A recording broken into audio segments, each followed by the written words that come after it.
If you care about what's actually happening on chain, subscribe to the 0x Research newsletter. Our team at Blockworks Research sends a daily brief with analyst insights, data-driven breakdowns, and sharp opinions on what's happening on chain, built by people who live in the arena. Subscribe at the link in the description today. Nothing said on 0x Research is a recommendation to buy or sell securities or tokens. This podcast is for informational purposes only, and any views expressed by anyone on the show are solely our opinions, not financial advice. Boccaccio, Ryan, and our guests may hold positions in the companies, funds, or projects discussed.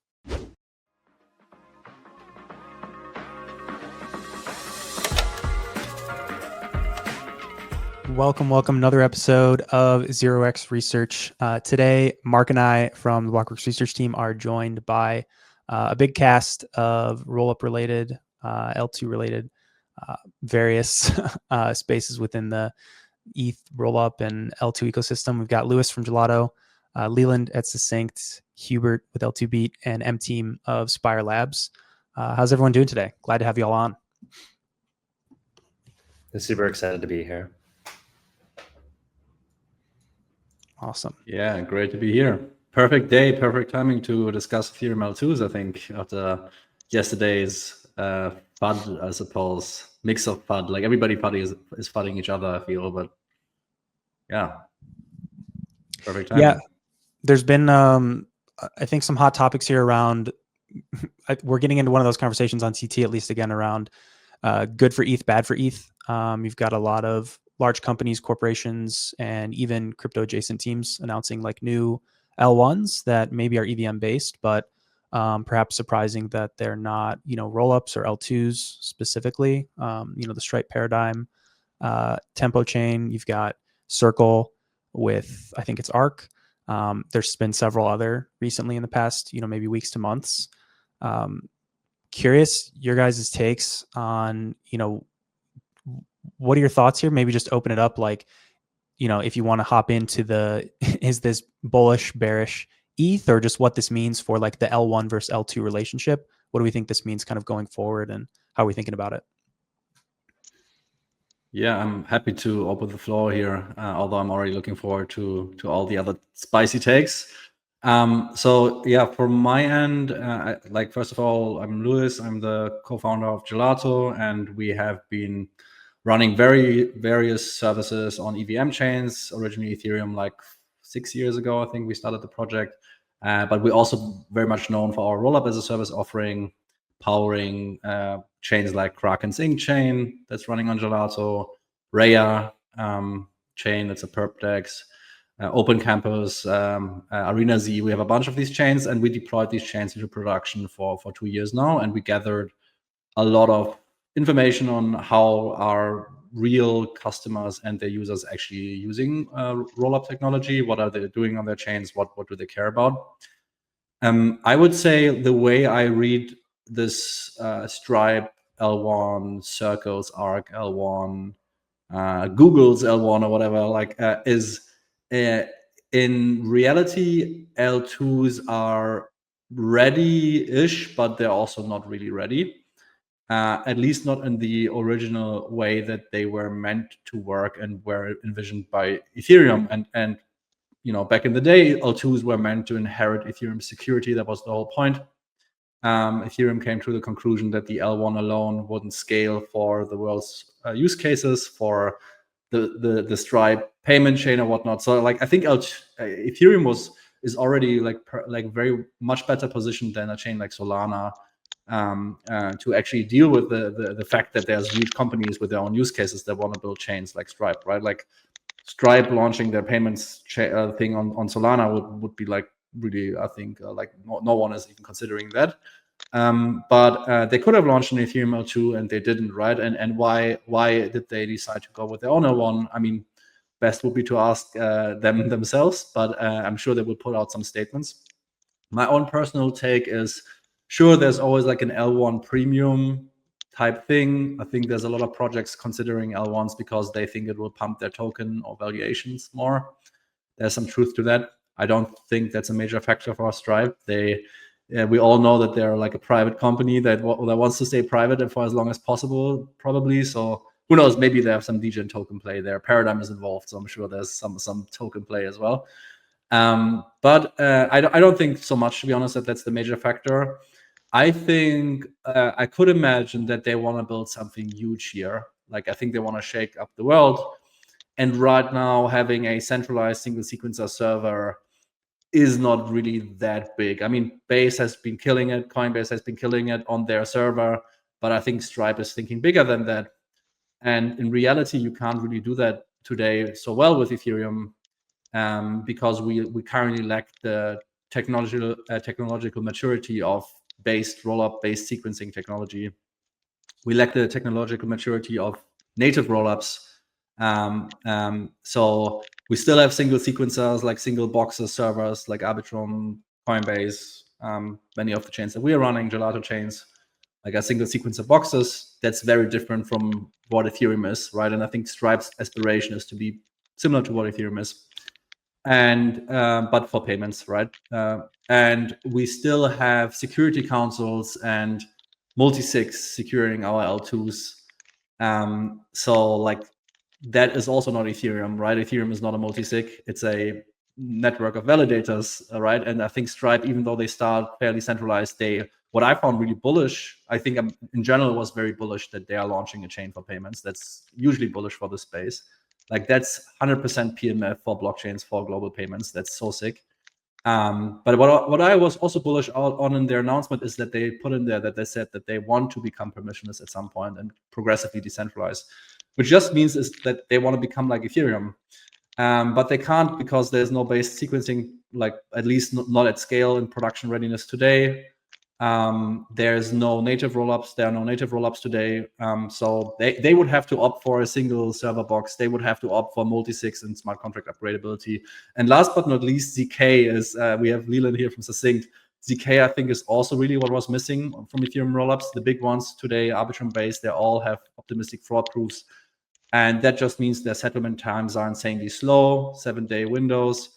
And that is, very far removed. I mean, Ethereum is mocked for being slow, but like if you look at an L2 through the lens of how close is it to Ethereum, 7 days is definitely much slower than Ethereum is, right? So I think this combination of the lack currently, Ethereum's lack of base sequencing, base pre-confirmation technology, its lack of native rollup technology to supplant the need for different sort of proof system implementations and multi-sigs guarding them, and the lack of ZK and Ethereum rollups is like this trifactum is essentially really isn't positioning Ethereum as a very strong candidate for a Stripe L2 if their ambition is to be global decentralized permissionless right now. That's just, we have to be honest to ourselves as Ethereums. But the good news is we can very much get there, and we've seen the first wave of rollups. They've built some great technology, and now it's time for wave 2. I'm sure many rollups will update, like many of the current day rollups like Arbitrum, they will also participate in phase 2. We've seen this announcement. Congrats, by the way, Leland, that Succinct is working with Arbitrum on a ZK version. Who would have thought? So the good news is we can get Ethereum to a stage where Stripe would have launched on there, but we're simply not there yet today. So yeah, that would wrap up my long speech here. Thanks for waiting for me. Yeah, I'll jump in here real quick to say, like, I totally agree from the perspective that you're coming at here, which is like, it's not so much about these companies that are launching layer ones. It's like about Ethereum, and I think people way too often question like, is something bullish or bearish for ETH without that thing being about Ethereum. If it's a Solana upgrade, then maybe there's competition pressures with Ethereum, but I think it's much more valuable to actually look at what Ethereum is doing. And you said it great there. There's like a few pieces of technology that we've been waiting for: layer 1 scaling, data availability, sampling, ZK. So put all these things together, and I think you have a much more appealing kind of technical stack for layer 2.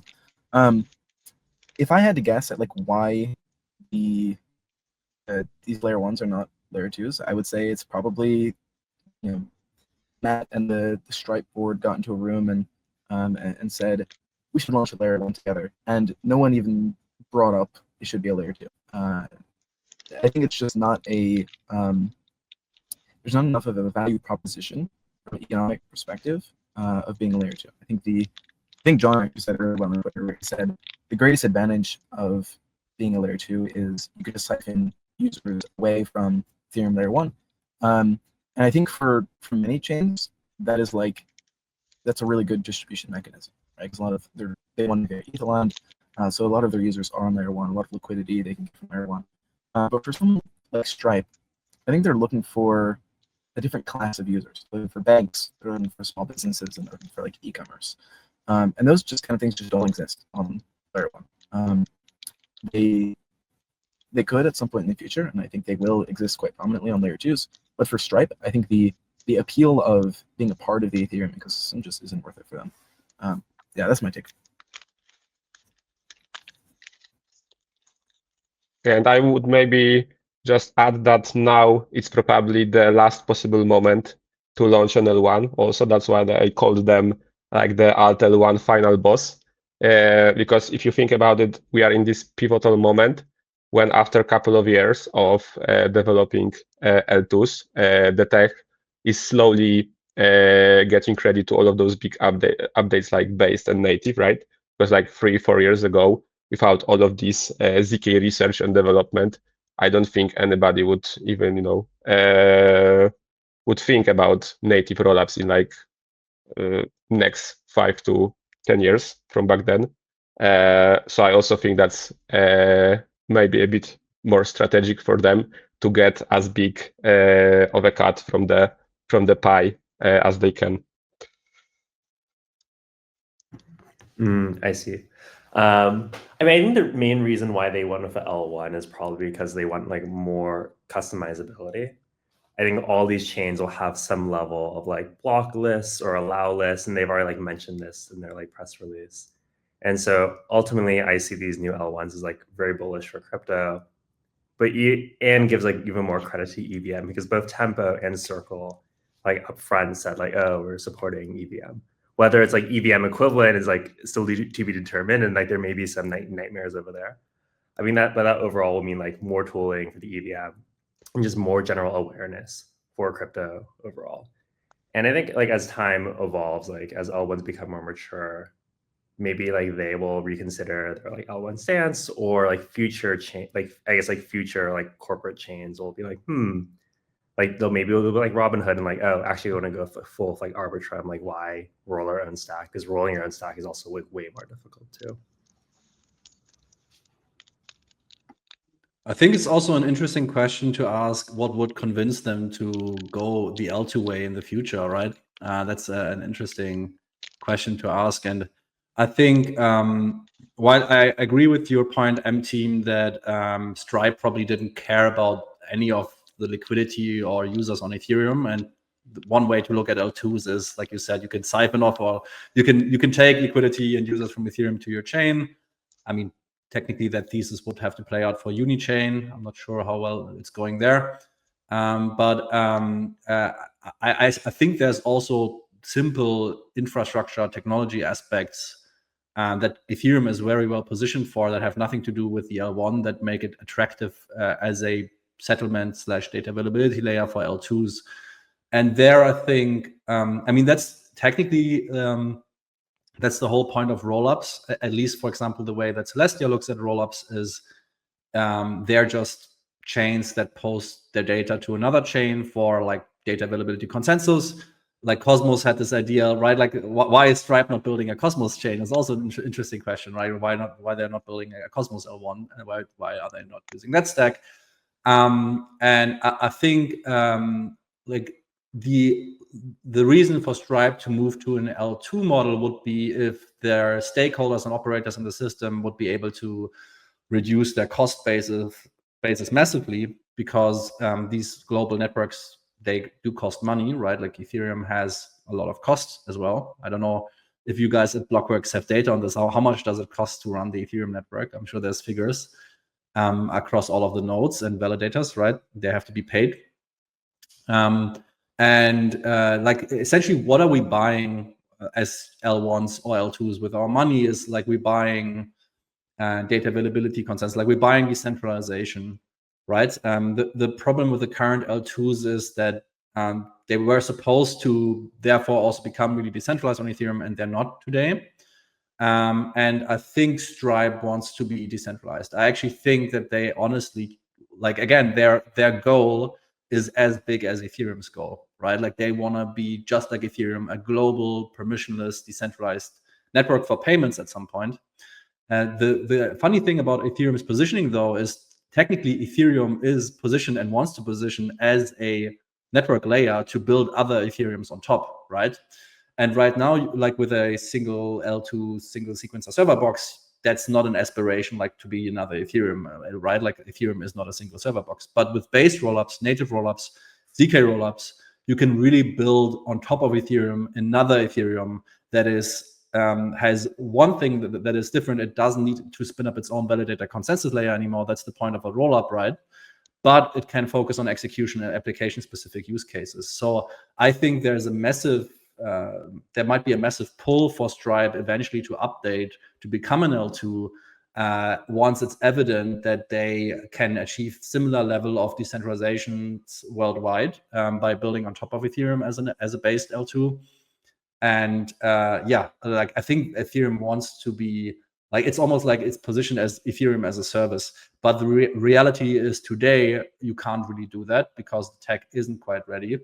And the good news is you will be able to do that very soon if we keep pushing for base pre-conf technology, keep pushing for ZK, keep pushing for native rollups. I think native rollups out of the three is the least developed thus far. But yeah, so I think that's the interesting question. And if you can, as a network, achieve the same degrees of decentralization, and then there's always an existential question of like, okay, why do we even want decentralization, right?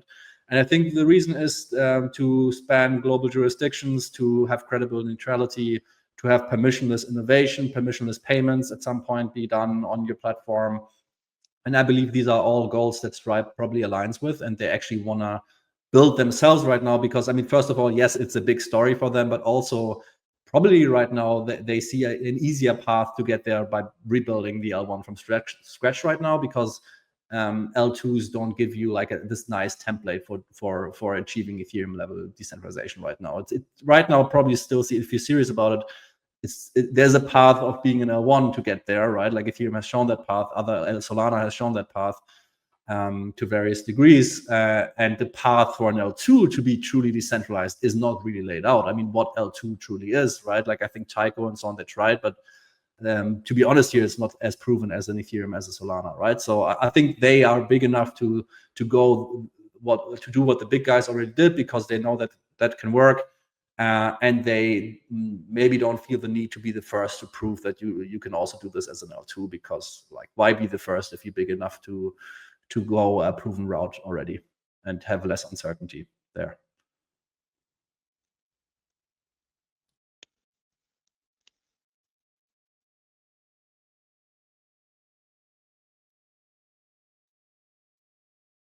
Yeah, so let me just add to that.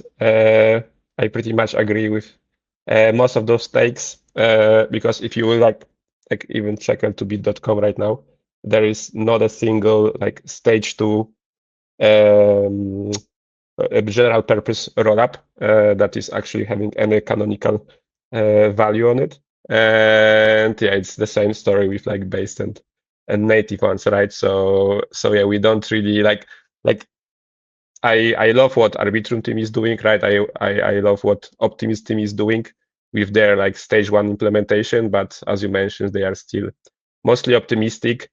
At least like I would say like 70 to 80% of all TVL is on the optimistic ones, right? So this 7-day waiting periods, all of this is not something that a team like Stripe would like to go with right now. I know, there is OP Succinct, I know there is Spire, right, and all of those other options, but they are just starting, and yeah, I think they will be moving very, very fast. So, and their plan is, as you mentioned, to go as big as possible. So they can't allow themselves to wait. I mean, the theme here is that maybe Ethereum didn't capture this new vertical because the tech isn't mature enough. But to be candid, I mean, I've been I'm going to leave native rollups out of this because it's a little bit newer. But to be candid, I've been hearing about based rollups for 5 years. It was called something else. It was called Anarchy when Vitalik wrote that blog post about it. I've been hearing about ZK for like, I don't know, 6 years plus now. And it's like, oh, ZK is moving a lot faster than we thought. It's moving, so much faster than we thought. But then like, where is it here now? I keep hearing that it's coming, but when is it actually going to come? Like when do we think that Ethereum is going to have this level of maturity that the next time a large payments company thinks about launching their own chain, at least an L2 is part of the conversation? I would say definitely like ZK has advanced tremendously in the last 6 years. I would say like the first generation of ZK rollups, think of like ZK Stack, Aztec, like these came around roughly maybe 2 years ago. And then now you kind of have like the latest generation of ZK rollups of OP Succinct. So in the prior generation, like building on them was, I'll just say, a bit difficult. They weren't like, 100% EVM equivalent. Maybe some precompiles were missing. The DevX was quite horrible. They had their own fork of Anvil, yada, yada. But now with the latest generation of ZK rollups, such as like OP Succinct, which currently works for Optimism, there's like 2 chains live on mainnet. You can use the same tooling as if you're like deploying on Ethereum or like any like OP Stack rollup, except now you have like faster finality. But I think what's ultimately unclear to me is like how fast of finality you need to have before larger institutions become like really excited about these types of tools. Like for example, like Base has been an optimistic rollup since the start, and they have a lot of assets that are just like issued natively, natively is the wrong word. They have a lot of canonical assets, or Coinbase issues assets directly onto Base that kind of entirely ignore like this like optimistic finality window. And like for them, like Base is just a chain. Like they don't, if it's optimistic, if it's ZK, like maybe it doesn't really matter because they're just issuing assets directly onto it and just assuming that there'll never be like a challenge. And so the question is like how good or how fast does like finality need to be for like ZK rollups before I guess customers are issuing assets like through the like natively on the L1 and bridging it via the canonical bridge instead of using like a third-party bridge. And so I think that's like the big open question today. It's like, is 1 hour finality enough, or does it need to be like way faster? Yeah, I really like your question, Mark. Because it's definitely true. I've been hearing about ZK for a very long time. I've also been hearing about Base for a longer time. M-Team definitely has been very prolific, tweeting about it for some time. I think there is another, like, ultimately we have to go back to the question, not so much why is Stripe not launching an L2, or the real question is why are they launching a chain, right? Because like actually we are on Twitter fighting about, why is it an L1 not an L2? Like the interesting question is why do they even launch a chain to begin with, right? So we go back to the fundamentals of blockchain, like what are they there for? And I think blockchains, where they really shine still, like the original vision for blockchain still, especially in a world where ZK is used for verifiable execution, is for censorship resistance, global neutrality, and like what this affords you is like permissionlessness, like you being viewed as a neutral platform, and that should lead to the whole world adopting your ledger, your chain for finance and payments and whatnot, right? And like according to their statements, Stripe is on a mission to build that as well, right? Like they purposefully put permissionlessness as a North Star for them in their announcement. So they're building for that reason, I think, because otherwise, why the hell would they build like their own blockchain, like in terms of longevity, right? So I still think that they probably have a grand big vision. They're not just there like saying, oh, let's launch a chain for the fun and joke. They probably have a huge vision for this. which is like replacing how global payments are done nowadays. We're replacing Western Union, replacing whatever other payment systems you have there, right? Like the real loser here isn't Ethereum. I think Ethereum ultimately, even though they went the L1 way, still benefits from this. The real loser here is supposed to be probably Western Union or any of these old payment systems that Stripe is going after with blockchain technology, right? But like, this will come back to the question, like if they actually want the highest degree of decentralization, this is the whole like what is Ethereum saying? Like they are saying we're the most decentralized and we have proof for it, right? And that's why like that's Ethereum's stance against Solana and everything else, right? And the idea of Ethereum L2s was to get that as well, pretty much. Yeah, I think if Stripe is on that mission, then at some point, once the tech is ready, it will simply be sure, right? Like maybe right now there's a way for you as an L1 to progressively build that up, but once the tech is ready and proven, once base native ZK is ready and proven, there is this sort of escape velocity or like this great filter moment where it's like from one day to the next you can spin up a chain and it's from day one as decentralized as Ethereum. And I think that's super hard to compete with your own L1. And at that point, we won't be like at that point you can build a global decentralized payments network very cheaply on top of Ethereum, and just you're essentially renting from that validator system that was already built up over decades, right? I always come back to that. I know, Mark, your question was like, okay, isn't it about time for that tech to be ready? Like we've been hearing about it for so many years. In reality, these things take way longer. Base is fairly new. I think Total Anarchy was an initial idea from Vitalik that was abandoned for many years and then picked up again much later. ZK, I think the Succinct team, like from what I've been hearing from them and customers using them, Hibachi and many others, is like they have made some breakthroughs in the last year. You always have to be careful with ZK marketing. I say we at Gelato we were running ZK EVMs with Polygon 2 years ago. It was way too early. We found out the hard way. But like at the same time, I think it's getting ready for ZK. Native rollup still a big question, but I think native rollups is mostly a standardization effort, anyways. And base, I mean, I think M Team is building there. We've also at Gelato working with a project called Gattaca. They're building there. So there's stuff happening, and we have testnets, base testnets. So it is going in a direction. I think we have to be a little bit more patient, but at the same time, it's important that we create this urgency and we don't become complacent and get this inertia.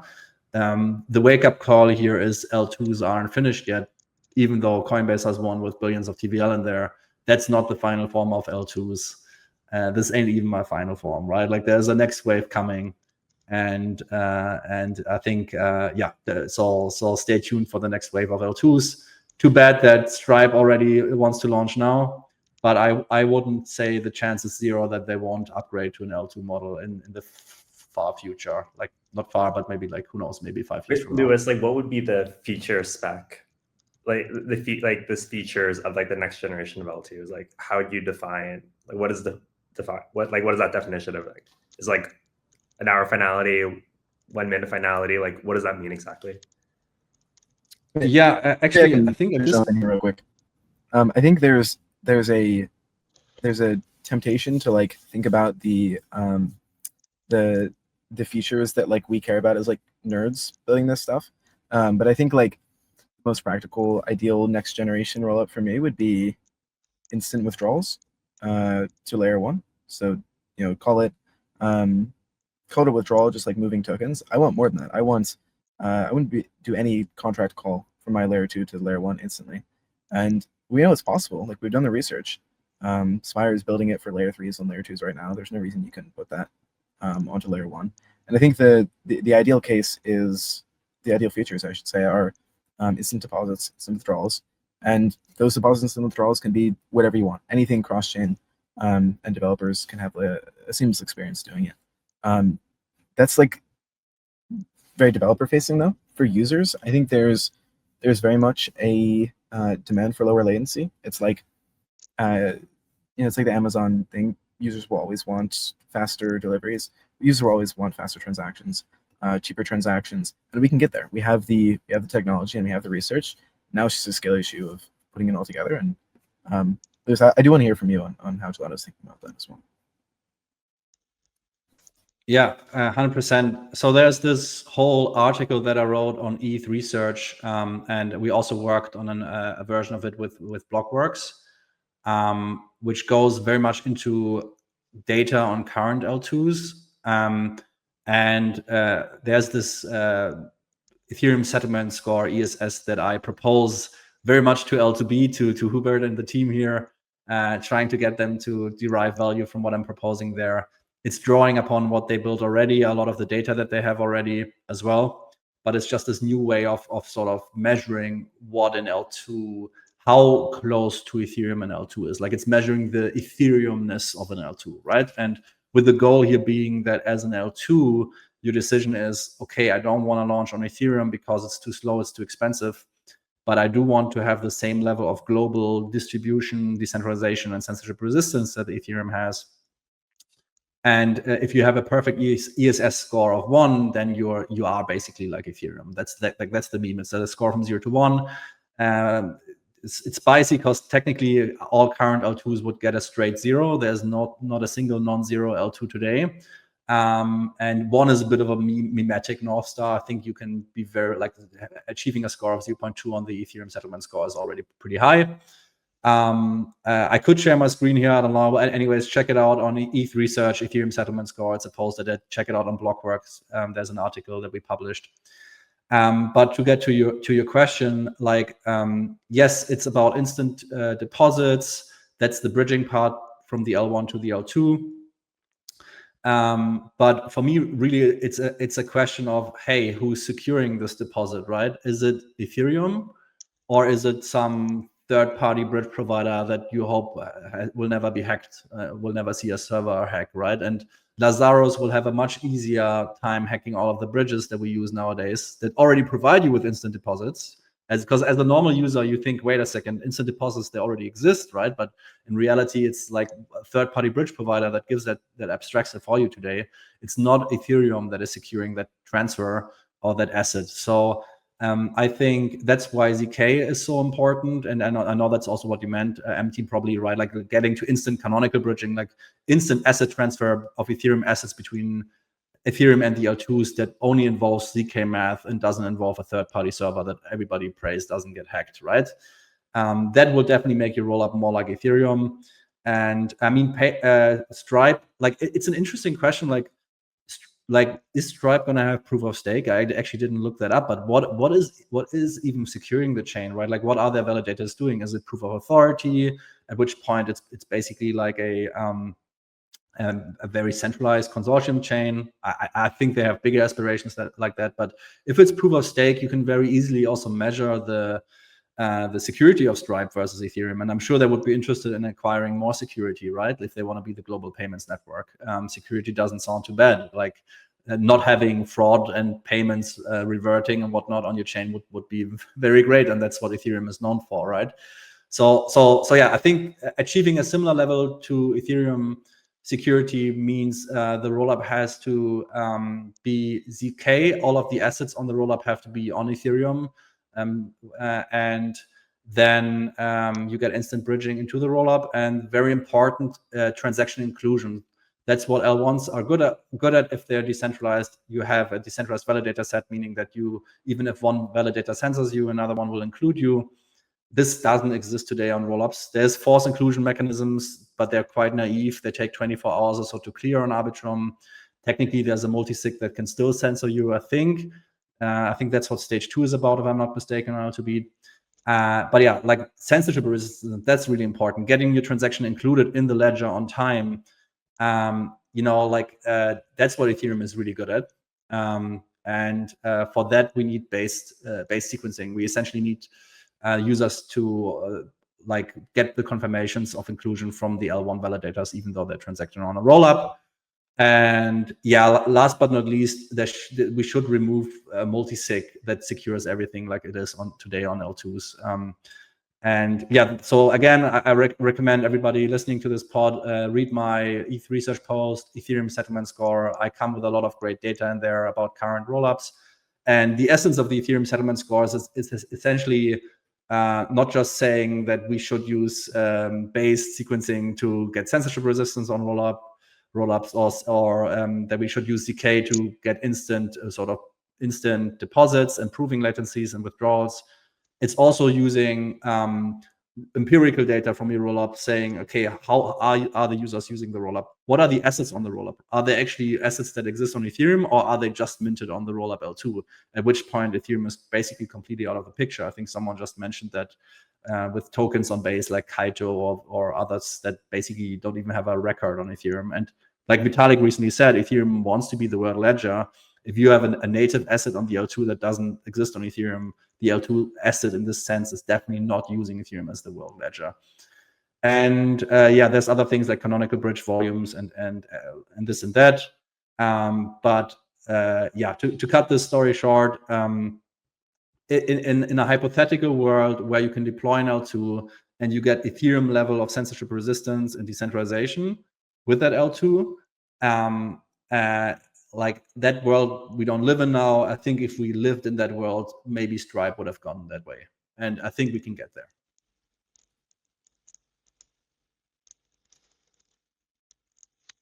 Cool. I actually have to drop in just a couple minutes.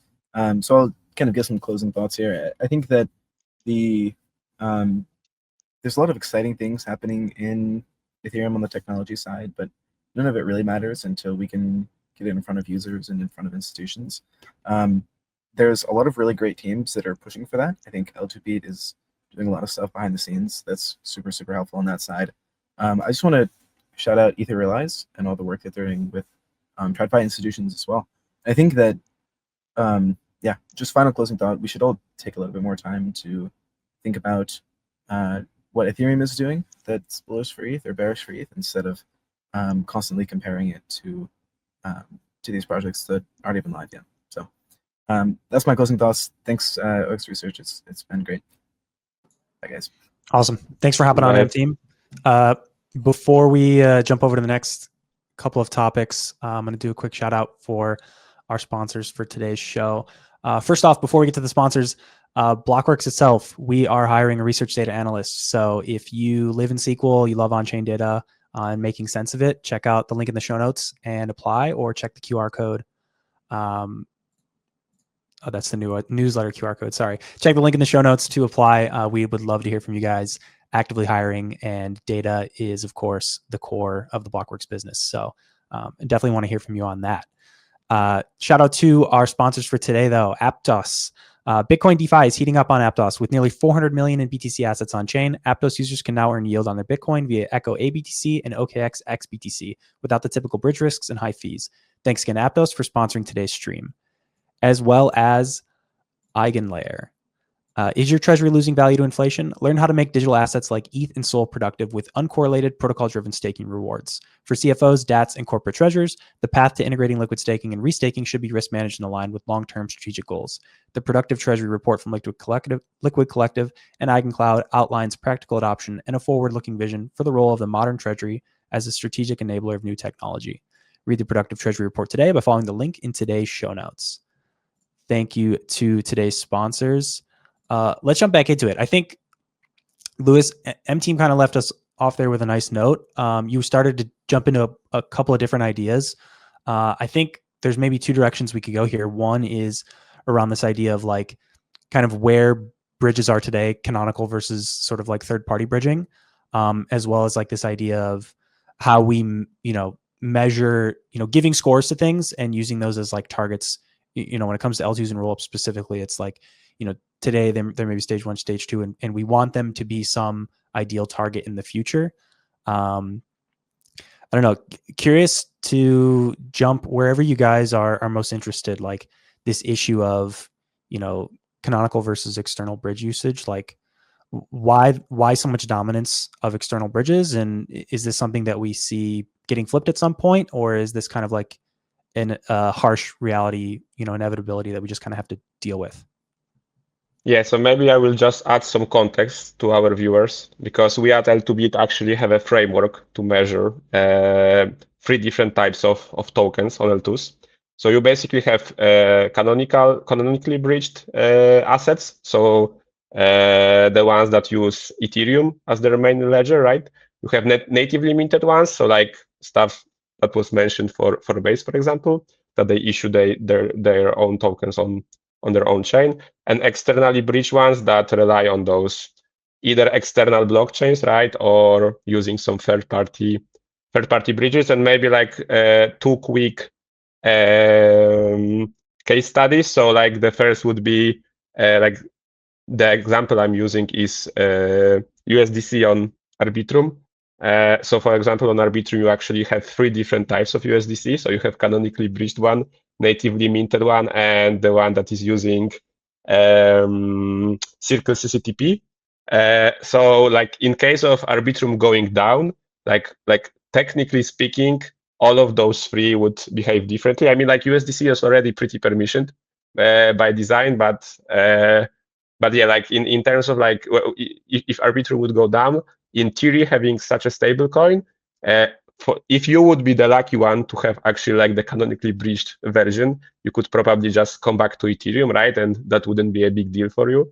But if you would have like a native one that might, look the same on frontend or whatever, right? Maybe you don't know what's the difference between USDC, USDC.E or whatever. You would be, all of your assets would be lost / stuck, right? Wait, Hubert, do you remember Saber on Solana? No. Okay, so this is like some lore from several years ago. So Solana used to not have any like natively issued USDC. So there were like 10 different bridged versions, and Saber was a DEX just for, I was switching between like different versions of USDC, and it was like really, really bad because like having 10 versions of like one stablecoin is horrible. Like, sorry, keep on going. This was actually a great example. I'd love to jump in on that. Like, you'd have to bridge over from Wormhole, and then they'd give you some, XYZ, prefixed USDC, and then you had to go and swap it for some other one that was used the most in the liquidity pool. So yeah, it was a big problem at the time for sure. Yeah, I would say it's still a big problem right now. Because like even if you look at our framework, like technically you, for example, let's like use another case study. So like Starknet versus Facet, right? So Starknet, I think everybody knows them, and Facet, this is like this newer rollup that is technically stage 2 by our framework. But the difference between those two, even though Starknet is stage 1, right? Like 100% of TVL on Starknet is canonical. So like every single token on Starknet is actually minted on Ethereum and then bridged back to Starknet. So like in case of Starknet going down, you will be always able to withdraw in a technically permissionless way. And with Facet, right, even though they are like stage 2 by design, actually like every single token is externally bridged, right? So like this stage 2 mark kinda doesn't mean anything in their case, right? So that's also what we try to explain to all of those TradFi guys or users. That's also part of our work, to actually make sure that they understand those little differences here and there. And I think it will become more and more important, because you can actually see that a lot of those L2s have outages. So like I think like Starknet had one not so long ago, that there was like an outage on Scroll and so on, right? So I think people will care what type of those assets they are actually using. Maybe it's a bit technical for them, but we will try to make it more digestible to them. But I would say that like this score by Lewis here is like very much needed, and that's something that is pretty much omitted by most of the teams right now. And that's also why I think that this based plus native development is so much needed, because why people are using external bridges, right, to actually have those benefits of bridging faster, bridging like paying lower fees or whatever, and also utilizing their like vast BD efforts. So like layer 0 is probably the best example, because why would you use the canonical bridge when you can actually use Stargate or whatever and get like some additional incentives on top of that, right? So you can get an airdrop, you can you can bridge to optimism using layer 0 and get some OP tokens or whatever. So there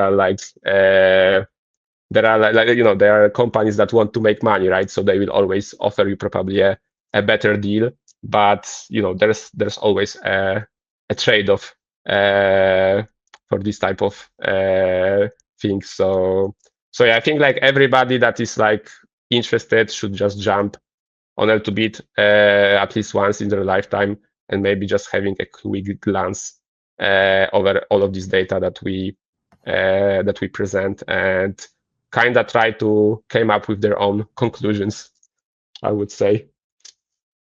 I guess, Hubert, in your opinion, like what is like the ultimate design for bridging? Is it like canonical plus like a fast bridge, like a cross on top of it, or like what would you recommend? I mean, like I will be able to answer this question very, very soon. So like maybe like a little spoiler, but we are actually redesigning the whole bridges section on L2Beat that was kind of forgotten till now. And you will be able to check the origin of every single token, which bridge they are using, what are the trade-offs, right, and so on. And we probably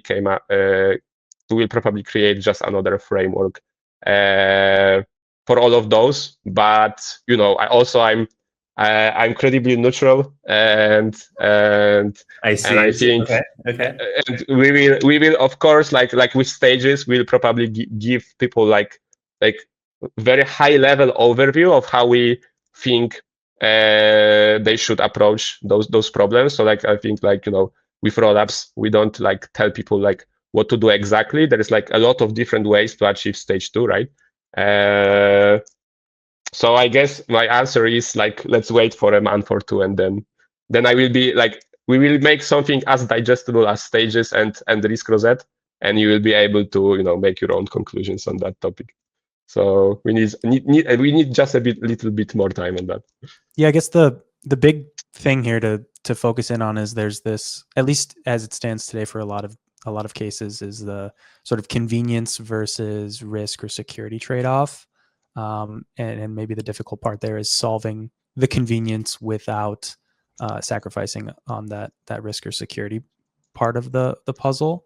I don't know. Do you guys have big thoughts there on how solvable that is, or will the sort of like canonical solutions always sort of lag behind? Yeah, I wouldn't say they like. Okay, go on. Yeah, I would say. I mean, I have like the ideal L2 bridge, right? And when we talk about L2, like when we talk about the ideal bridge, it's very important to say that this is in the context of an Ethereum L2, because you can't do the same necessarily with like a bridge to Solana and then Ton and so on, right? Like I think there will always be some fragmentation and some trade-offs made if you want your token to be freely transferable between any chain outside of Ethereum as well. But within the context of Ethereum, like L2s were meant to be the extension of Ethereum and the multi-chain world around Ethereum, right? There, I think the ideal bridge design would be ZK. So and canonical. So that means every asset gets issued on Ethereum that positions Ethereum as the decentralized world ledger that Vitalik is also now saying it should be. It's not the world computer, it's the world ledger now, right? So that's very important. And this is, in line with the L2 design, is you use Ethereum as the final record of who owns what asset.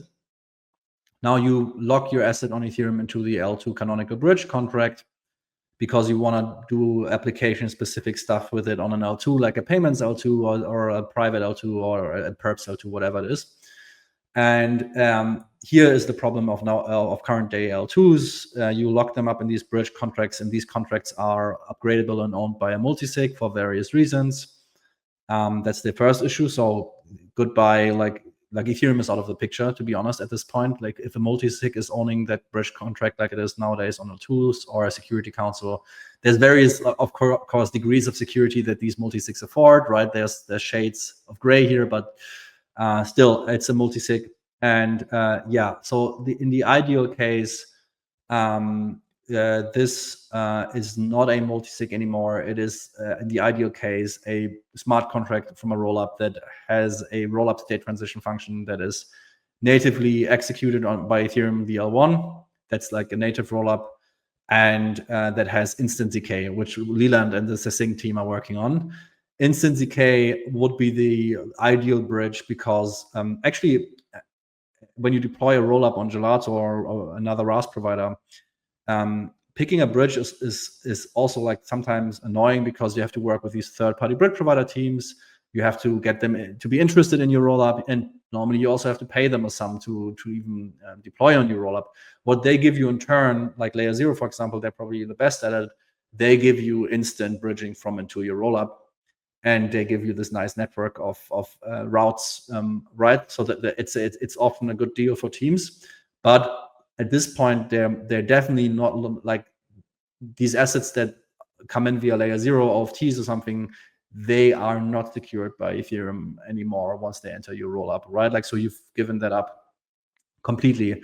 And ZK sort of instant ZK removes the need for this, because now you can instantly deposit into a rollup and you can instantly get your money out of a rollup. And if you build some fancy contraption on top of it, like egg layer or something, you can now have instant bridging between these rollups. And this is not done by, like, let's say a Layer 0 server anymore, that like, you know, is very much unsecure versus compared to Ethereum and ZK. It's all done by Ethereum and ZK, right? That's the ideal bridge for Ethereum. I'm saying for Ethereum here because Layer 0 will continue to exist in this world, because they will be happy about this. This is the ironic part. They would love this because they don't like to have the liability of all these assets on their server. That's a huge liability for them. Layer 0 will continue to exist because there will be many chains still existing outside of the Ethereum ecosystem, Solana, whatnot. And Layer 0 will build wrappers on top of these and liquidity on top of these tokens. And they will say, look, on Ethereum, I'm using these routes for max security. At least token issuers can make that, like they can opt in to say, look, on Ethereum, I want my assets to be secured by Ethereum. But then when I go to another chain, I can do I can use a cross or whatnot to go into the same token representation on another chain that isn't secured by Ethereum anymore, but now by some other security model. So yeah, like bridging is it's for L2s, it's really all about bridging. Which is also an interesting question, like that I can open up later, maybe if we just discuss sovereign rollups as well, which are the polar opposite to based native ZK rollups, I would say, because there you don't really have an enshrined bridge anymore like you do on an L2. And there's a question of, like, it's an interesting question, like what bridges will Stripe have, right? Like, will Stripe have a bridge to Ethereum? Will they have a bridge to Solana? Or will they just issue only their own stable coins on that chain and that's it, right? And maybe use Circle's CCTP, for USDC. Now that you mentioned like USDC, I think there's a fun question. Like, USDC used to be canonically issued on many rollups, and then they invented CCTP, and then they're like, okay, like no need for canonical issuance anymore. I wonder, like, if you have instant finality on all rollups, will Circle ever go back to issuing it via the canonical bridge? But I think like now USDC is so prevalent across like so many chains, like it may be unlikely for them to ever move back. And so I think there is like some urgency to push like advanced ZK technology even faster, so you don't have other really big stable coins saying like, oh, I'm just going to create my own bridging standard, because so much distribution that like having their own bridging standard like makes sense for them. So I think we have this impetus to like move as quickly as possible to like accelerate this technology before more really large assets decide to like build their own custom bridging or use CC2P. Yeah, maybe I'll also add that I think everybody agrees that ZK is the way. and then based, and then native. So like kind of if you look at it from a certain perspective, you could tell that we kind of did like the full circle back to the idea of like shards. So like I would say like the native rollups in the future will behave kind of like the initial ideas about sharding. So that's pretty cool in my opinion. But I will also add that I don't like the approach that is, I think, growing very fast right now, that, you know, ZK will just suddenly appear and save all our problems. Ilan will probably not agree with me here. But because, you know, Primo, not all ZK projects are equal. So like we as L2Beat launched ZK catalog recently.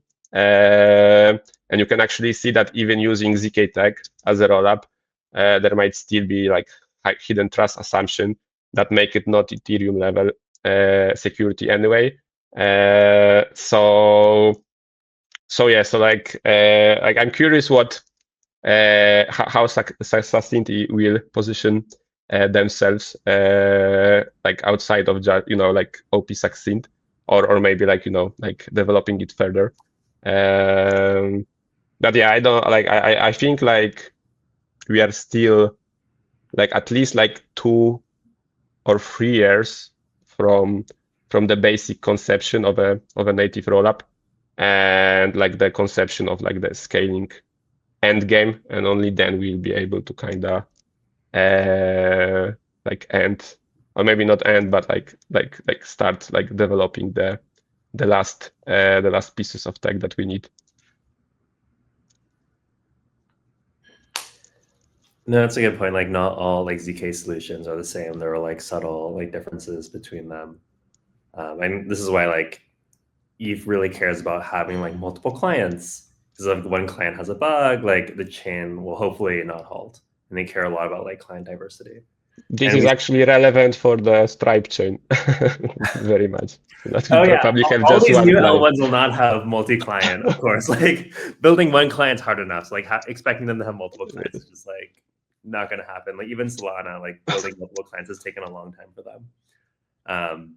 Which is also why for Ethereum, like real-time proving, like their goal is to have like 2 or 3 like ZKVMs, like, or well, they're now like a dozen plus ZKVMs, but their goal is to have, you know, 2 or 3 achieve like real-time proving, and like maybe they'll enshrine it, maybe they won't, but they definitely want to have like multiple systems out there all providing, I guess, like added security. And so like I think like Tycho is sort of the first version of it, right? They use like R0, they use SP1, they use TEs.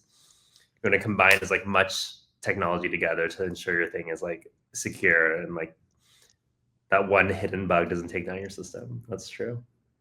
Yeah, we had to add like a new slice on our pizza for their multi-proofs, but unfortunately it's still red to this day. So yeah, there are some trust assumptions here and there all the time. So that's it's that's the pineapple on the pizza. Yeah. Exactly. Yes, I think at the end of the day, all of those teams are building very similar things. So it's kind of like, you know, chains and bridges, right? So there are like some executional environments, and there are ways to move the assets around them and like move the value around them, right? And the chase here is to basically be to make sure that Ethereum is the first chain that will figure it out, and stay this universal ledger for everything. So that's the future I want to believe in, at least. But you know, everybody is, I guess, allowed to have their own. So Hubert, you said 2 to 3 years. Let's take the middle and say 2.5 years. I'm going to hold you to that. That's when everything is going to be you know, some level of mature. But with the you know, with Ethereum's North Star to scale L1, you know, we're expecting block latency to go from 12 to 6. Not any next upgrade, not anyone after that, but hopefully anyone after that. Some North Star, that is. But we're expecting that. But I mean, is that and then further block latency reductions after that?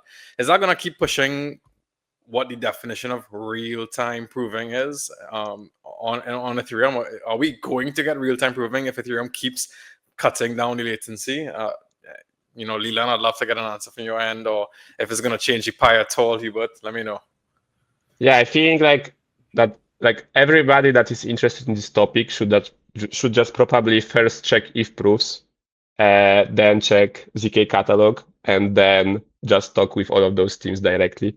Because I think like when I was checking most of the zkVM's roadmaps, I would say that they all have like fairly similar ideas, but they like, one team is saying that they will do it in 1 year, the other one is saying that they will do it in 5 years, and the other one is saying that they will do it in coming soon. So I guess that's a hard question to answer, I would say. So I don't know, like probably Leland is the best person to speak here. Yeah, I mean, I think within 12 seconds, like with our latest version, like SP1 Hypercube, we were able to prove something around like 90% of blocks or 80% of blocks within those 12 seconds. And there are other teams that are getting like very, very close. Like OpenVM, I think earlier this week released their like GPU benchmarks, and they can prove Ethereum blocks in like 15 seconds. Like if we look like a year ago, like this would have been unbelievable. Like we just like the progress has been asymptotic. And so I do believe or the EF definitely believes that they can get real-time proving like end of year, which from our discussions with them, which is very ambitious. I suspect at least like one team will be able to achieve that, like doing like 99.9% of blocks, or they're like under 12 seconds, and maybe give it a year or two, faster executors, like faster GPUs, like you can possibly see it under 6 seconds. I think this is definitely achievable in the next, or I think 12 seconds definitely achievable by end of year or early next year. In 6 seconds, like maybe in several years. Yeah, I'm just gonna drill on a little bit more because I mean, to Lewis's point, this is like end game. This is like super important for Ethereum. What you can't do it 90%. 90% is not good enough in under 12 seconds because it tends to leave out probably the most economical blocks, right? Is 99? You said 99.99%. Is that good enough? Is that the goal? No, I think it needs to be 100%. I agree. Okay. It actually needs to be less than 12 seconds because you need to take Yeah. in kind of like latency of gossiping and stuff like this.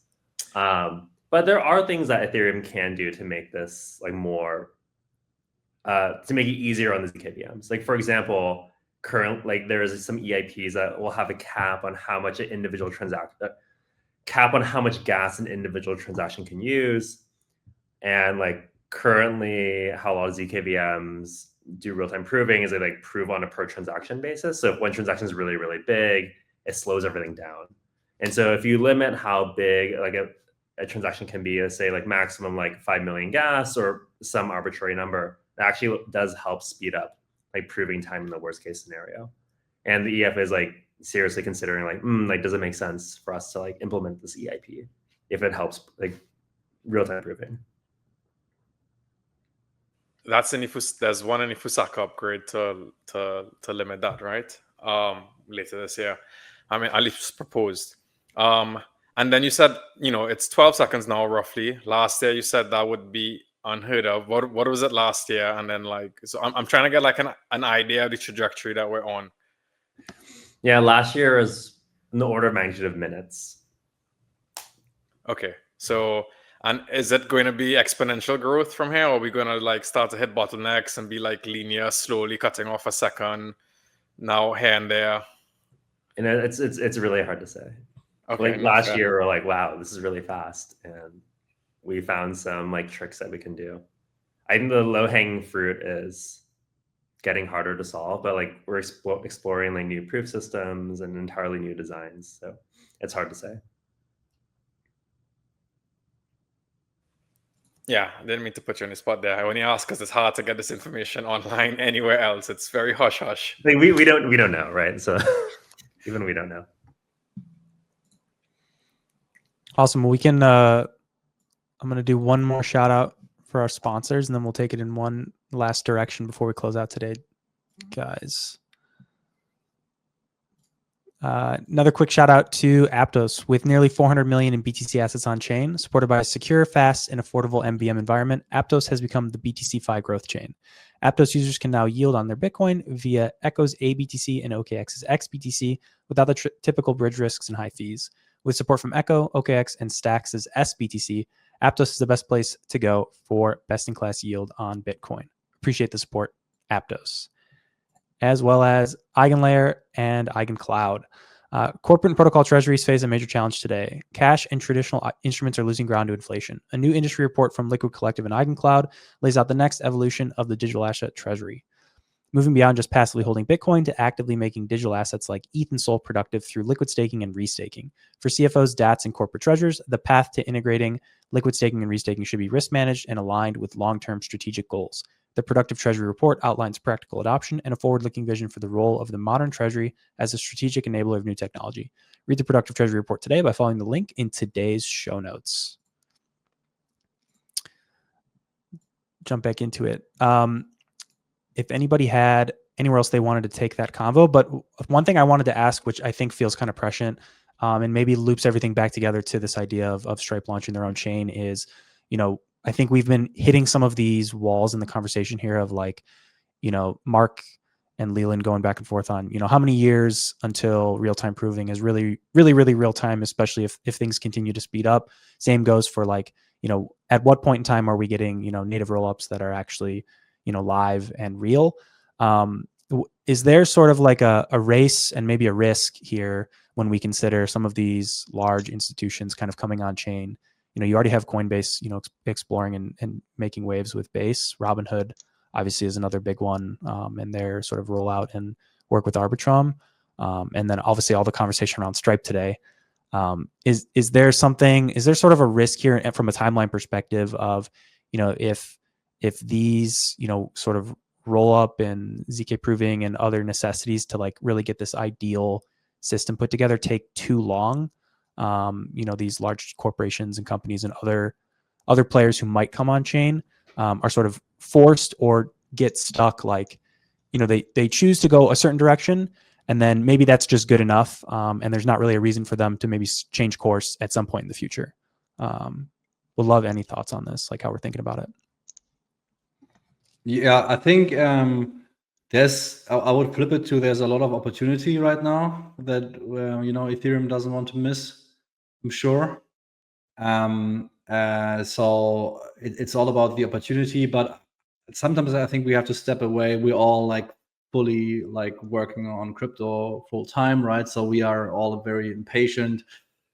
Like a day in crypto is very long and a year is very short. Like it's crazy, right? Like, and I think sometimes we have to remind ourselves of what we're doing here. We're literally revolutionizing, disrupting the world of finance, the world of payments, completely like the world of banking. We're disrupting that, right? And like this will be a multi-decade up to a century journey, because at the end of it, the world will look very different to what it looked like before. So this is like a sort of this is the revolution of our time, probably together with AI, and a 1 to 2 to 3 to 4 to 5 year horizon is simply too short. Even though we like 2 or 3 years in crypto seems like a century, right? But in reality, what we're building here and so on will echo far into the future, and it will keep being updated, and it will take a very long time to reach its final form. At which point, the old institutions that we know today, like Visa, MasterCard, Western Union, and so on, who knows if they will even be around to see the end of this revolution, right? So this is what I'm saying here, but it doesn't mean we should be complacent. I think we should also have some focus in Ethereum and elsewhere. And ZK, there's always been talk that it's almost ready. If you listen to Succinct, it's ready now. And we have to put the pedal to the metal and prove it. Because you always need some early adopters, right? Like that's always like the hard part about crossing the chasm. I will say that I think there can be, like, if let's say Stripe, everyone, they launched their L1 now, why would they move to L2s or something like a more Ethereum aligned architecture in the future?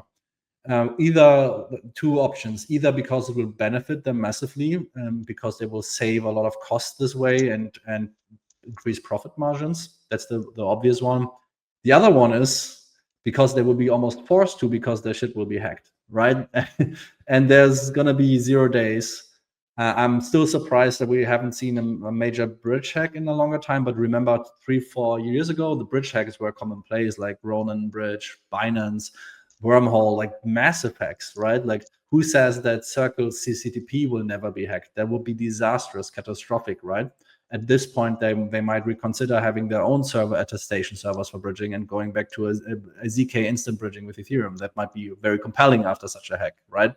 So 2 options: either it will be cheaper for them and they will have higher profit margins, or they will be forced to because, fuck around and find out at some point with all of this stuff. And if we proliferate this technology and everybody's launching a chain, application chains and tokens and bridges, this and this and that, there's so many targets on our back, and Lazarus will find them, right? Like, if they can do the Bybit hack, they can like, that was a hard one, right? Like, they can I'm sure many of the chains that will launch will have some issues there.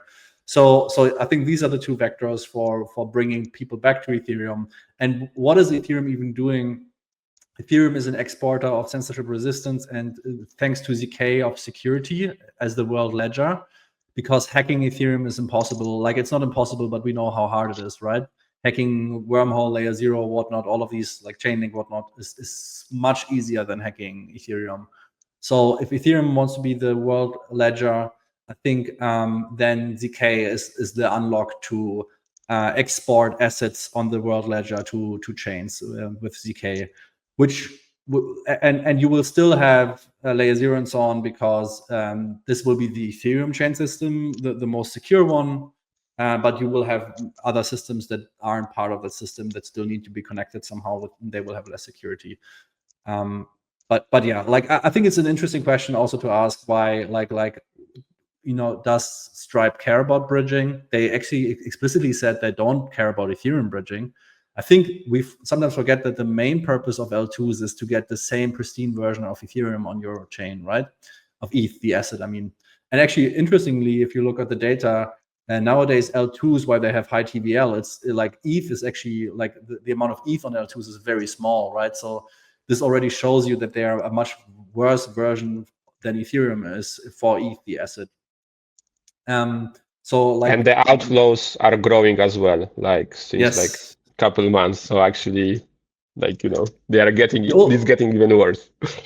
The ultimate test for an L2, first and foremost, is before we go to whether Stripe uses or not, like, that's like the end game. It's like, are Ethereum holders using L2s with ETH? And that we're not even there yet, right? Like, we can't even convince Ethereum holders to put the ETH on these L2s. So we're very long way to go for inside the Ethereum ecosystem.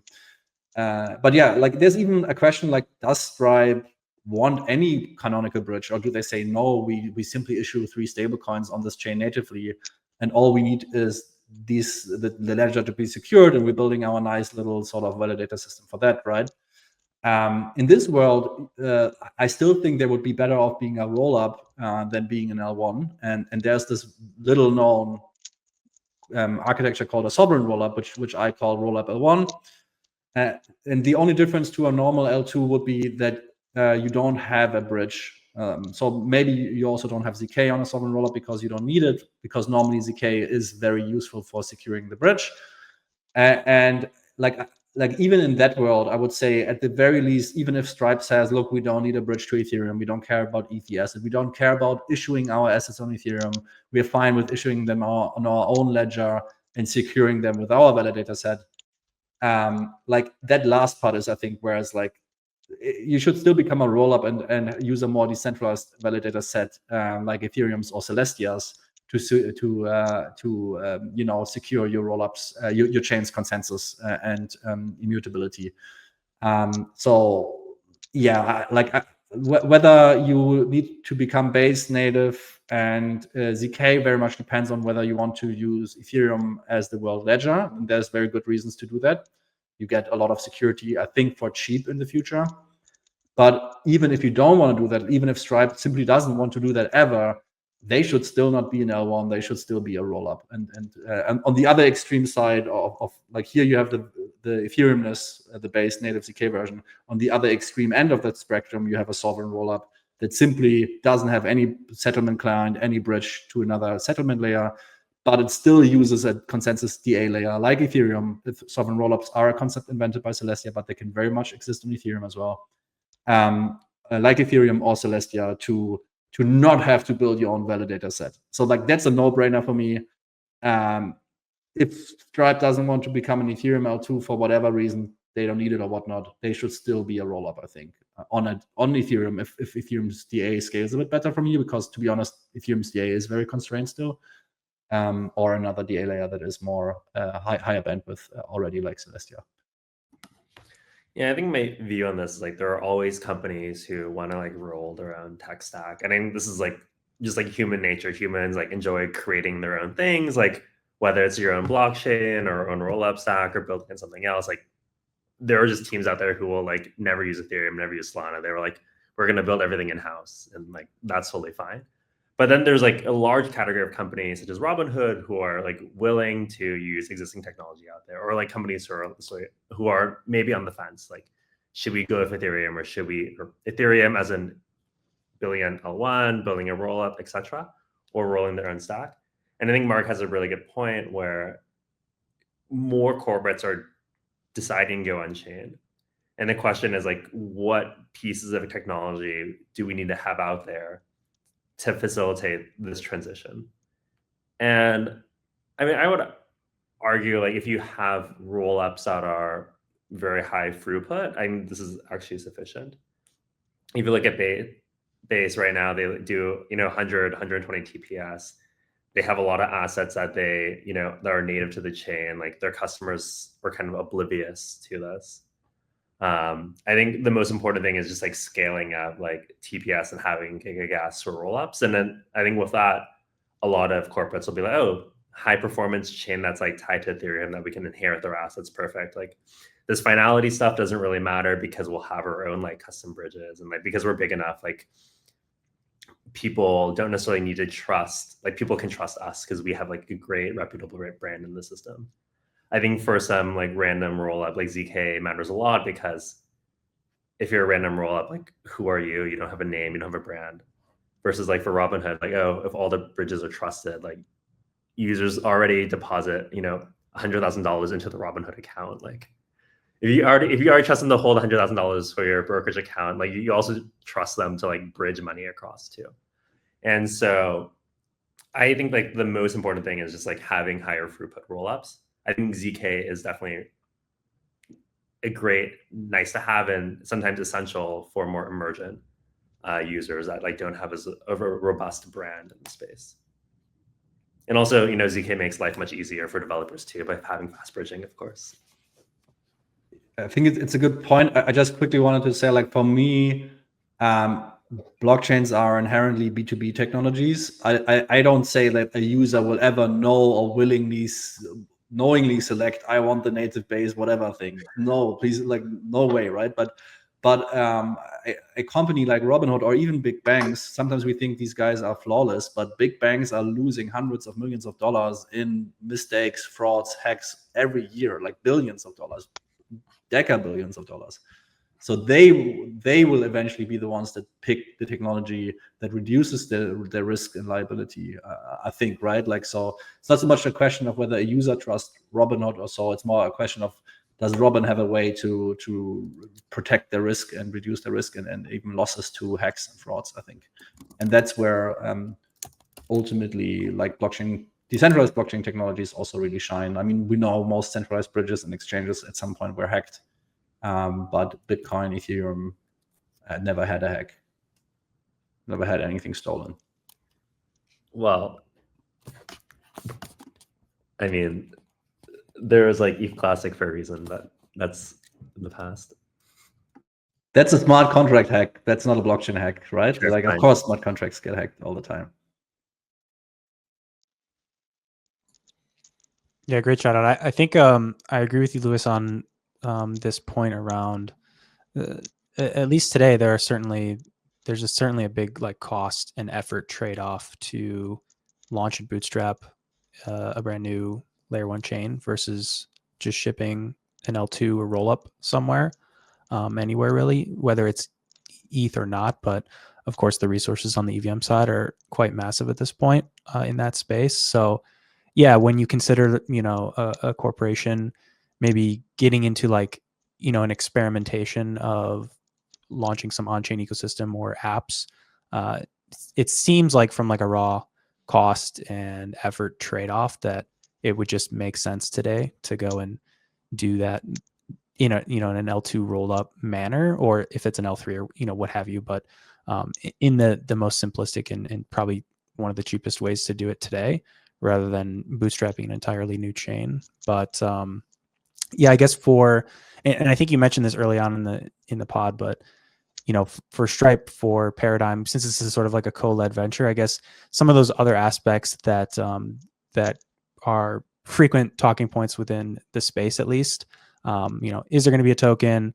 Is there sort of maybe going to be an L1 premium associated with that? Are they maybe looking for, to get that attached valuation to this network by launching a chain like an L1 chain versus doing a rollup or some other design? Maybe those are swaying their decision at this point in time. And maybe those factors don't play as large of a role in the future if things continue to shift from, constant new L1s with big high premiums and big dollar signs next to them versus, maybe more apps or more chains or more corporations just launching a, quick and easy, cheap solution via a rollup or, whatever that simplest and easiest expression is versus, bootstrapping and building an entirely new network. Yeah, I think, you would expect someone like Stripe to launch an L1 because they can actually pull it off, right? Like, they could also make this L1 really decentralized. Like Solana has done this, right? Like, so Ethereum is not the only network that can build like a decentralized blockchain. If you have the distribution, the money, I think you can build it. Probably not to the same degree that Ethereum has, but you can at least try to get closer to that. Smaller projects, they should always launch rollups, L2s, because they simply don't have a chance of building a proper L1.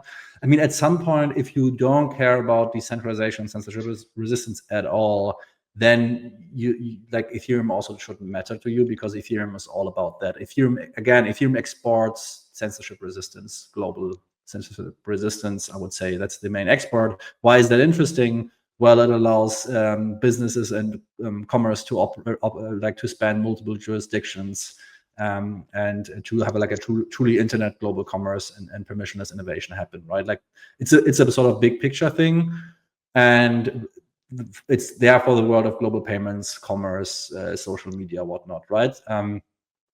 So I think a big company it's totally makes sense for them to think about an L1 because they probably have a shot there.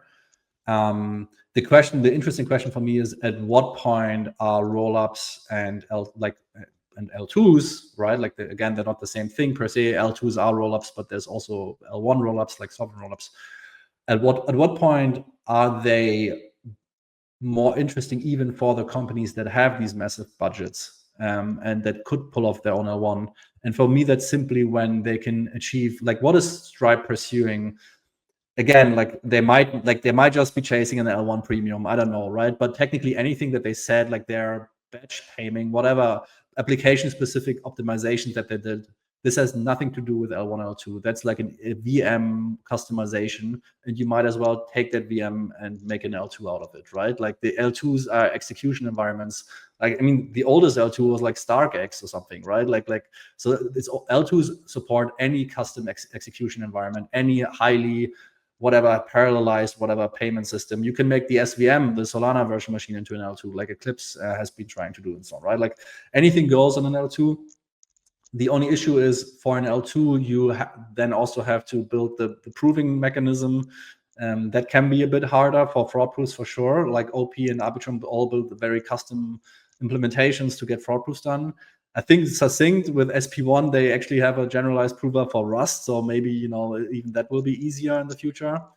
But yeah, ultimately the question here is, if you truly want to build a decentralized global system that is much better than Western Union, Visa, or whatnot, because it's truly decentralized anywhere, anybody on the globe can like treat this as the world ledger, and they know that they won't be arbitrarily censored by a validator in that system. If that is your goal, then Ethereum should have the right solutions for you. And I believe Stripe actually wants to have a shot at that goal, because that's the biggest goal that they could chase, right? And it's true that Ethereum L2s right now simply don't offer Stripe a clear way, like right now, to build that. It might seem easier to them to just try and build it from scratch, like consensus network layer based. I mean, but in a hypothetical world where Stripe can get the highest degree of decentralization at a much cheaper cost of investment than what they have now, then I think that if that was clear to them, evident to them, then the calculus is very simple. Like if they're honest about their goal to be a permissionless global payments layer, which I think they're honest about, and Ethereum can get them to the end state of that, like the most decentralized state, instantly, not progressively like they're doing now, and for a cheaper cost than spinning up their own validator network. I don't even know how these validators work. Is it proof of stake? They said they don't want a cryptocurrency token, so are they gonna be paid by dollars? How is that gonna work? How are they getting paid if transactions are zero? None of these things are answered, for me at least right now, right? Like we'll find out. But if they want to have a robust global system, and to be fair to Ethereum is that, Bitcoin is that, right?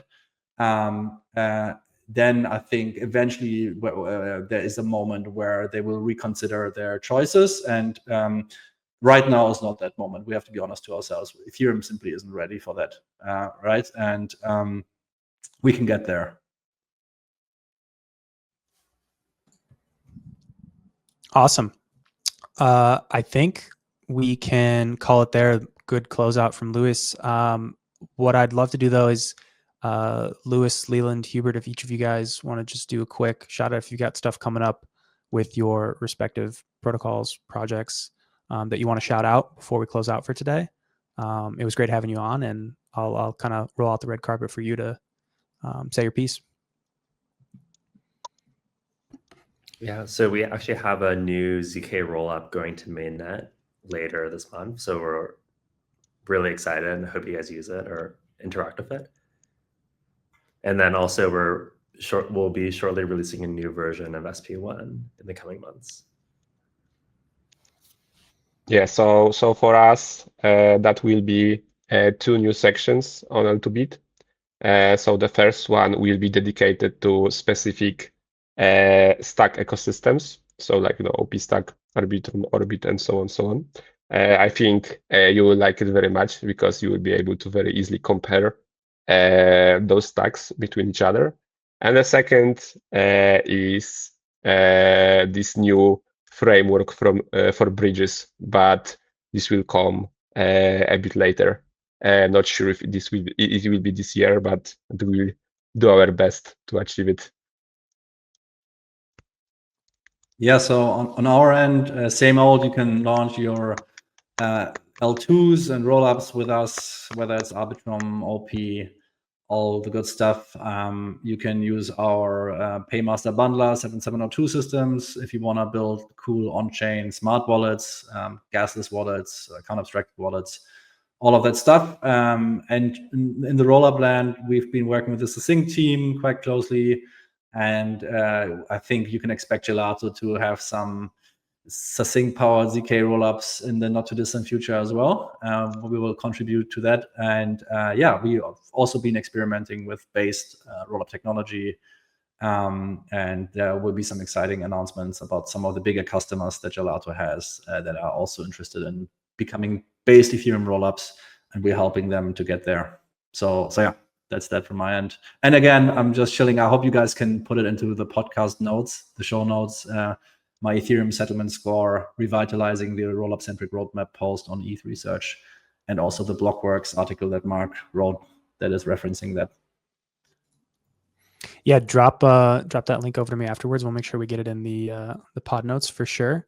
But otherwise, awesome. Thanks so much, guys, for coming on today. It was a great discussion. Really appreciate you all making the time. But otherwise, we will see you and the viewers next time. So appreciate y'all. Have a great weekend. Certainly touch some grass. I think, Lewis, you commented on it. days in crypto are very long, so it's great to get away from the screens. And if you can make time to touch grass, definitely do so. So awesome. Everyone enjoy your weekends. And again, it was great having you all on. Appreciate it. Thank you very much, guys. Thanks, everyone. Bye. See ya.